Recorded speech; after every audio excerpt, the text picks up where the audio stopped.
আসসালামু আলাইকুম। আজ 31শে জুলাই বৃহস্পতিবার। দেখেন কম বেশি একরকম বৃষ্টি চলছে, তবে গত রাত্রিতে একরকম সারা রাত বৃষ্টি হয়েছে, এখনও বৃষ্টি হচ্ছে। দেখেন মসজিদের ছাদ থেকে কি পরিমাণ পানি পড়ছে, এতেই বুঝতে পারা যাচ্ছে যে কতটা পরিমাণ বৃষ্টি হচ্ছে। তবে দেখেন একটা কথা আমাকে আপনাকে খেয়াল রাখতে হবে যে ভারী বৃষ্টি হচ্ছে তার কারণে আমাকে আপনাকে বিরক্ত হলে চলবে না। আপনি মুমিন মুসলমান, আমাদের জন্য গাইডলাইন আছে। আল্লাহর নবী সাল্লাল্লাহু আলাইহি ওয়াসাল্লাম এই বৃষ্টির সময়তে কি করেছেন, সেই করণীয়গুলো আমাকে আপনাকে করতে হবে, যেহেতু আপনি মুসলমান। দেখেন বৃষ্টির সময় অনেক মানুষ উল্টোপাল্টা কথা বলে থাকে, সেই কথাগুলো বলা মোটেই উচিত নয়। বিভিন্ন রকমের কথা বলে থাকে, যেমন একটা কথা মানুষ বলে থাকে নাউজুবিল্লাহি মিন যালিক। অনেকে বলে থাকে যে ভারী বৃষ্টি হলে বলে যে আকাশ ফুটো হয়ে গিয়েছে। এটা কিন্তু কুফরি কালাম, এগুলো বলা যাবে না। আকাশ ফুটো হয় না। আকাশ ফুটো হয়ে যাওয়ার কারণে বৃষ্টি হয় না। বৃষ্টি হচ্ছে আল্লাহর দান, আল্লাহর রহমত, আল্লাহর নিয়ামত। কিন্তু এই বৃষ্টির মধ্যে কখনো কখনো আল্লাহর আযাবে পরিণত হয়। আল্লাহর নবী সাল্লাল্লাহু আলাইহি ওয়াসাল্লাম যখন বৃষ্টি হতো তখন তিনি কী করতেন? আল্লাহর কাছে দোয়া করতেন। যে আল্লাহর কাছে কীভাবে দোয়া করতেন? রব্বুল আলামিন, এই বৃষ্টি আপনার রহমত, আপনার নিয়ামত অবশ্যই, কিন্তু এই বৃষ্টির মধ্যে যে ভালাইগুলো আছে সেই ভালাইগুলো আপনি আমাদেরকে দান করেন, এবং এই বৃষ্টির মধ্যে যে আযাব বা খারাপিগুলো রয়েছে সেই থেকে আমাদেরকে সকলকে হেফাজত করেন। এই জন্য আল্লাহর নবী সাল্লাল্লাহু আলাইহি ওয়াসাল্লাম এইভাবে আল্লাহর কাছে দোয়া করতেন।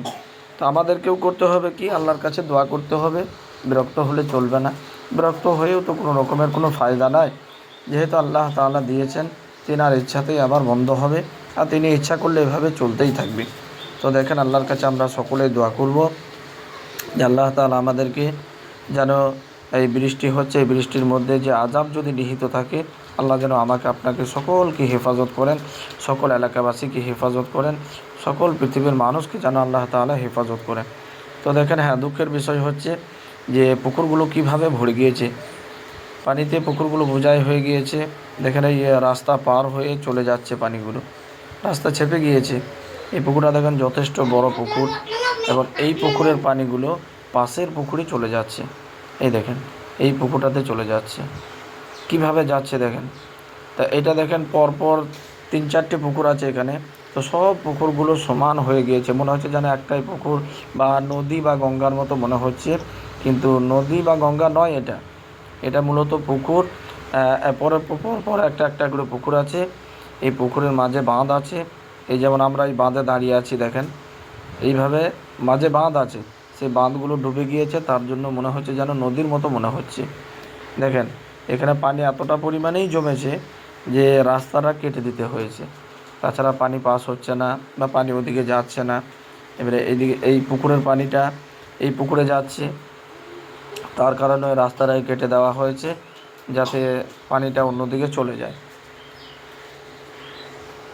তো আমাদের করণীয় আল্লাহ তাআলার কাছে আমরা সকলেই দোয়া করব।